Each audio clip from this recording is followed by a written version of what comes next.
Senin болашақ әкем мен анасым, сүйікті ата-әжем.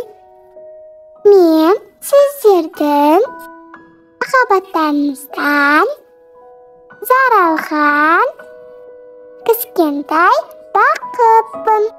Бірақ та кішкентай болсам да үлкен қуаныш сыйлайтыныма сенімдімін.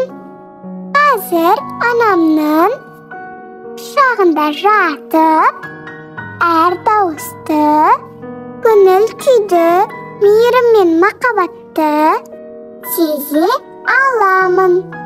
Айтпақшы, менің ұл немесе қыз екенімді ешкім, тіпті анам да білмейді. Сіздермен тезірек көріскім келіп жүргендіктен қазір құпияны ашамын. Бірақ мен дүниеге келгенде бәріміз керемет көңіл күймен тойлаймыз деп уәде беріңіздер. Уәде ме?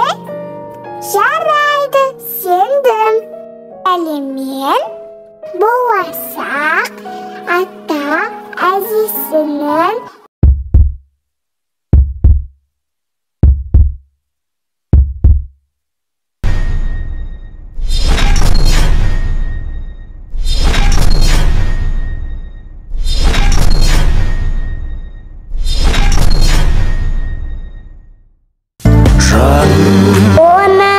Таслақтырма тағдырға, жарқырап жүр, көңіліңді қалдырма, төрсенігі төмендеуге хақың жоқ.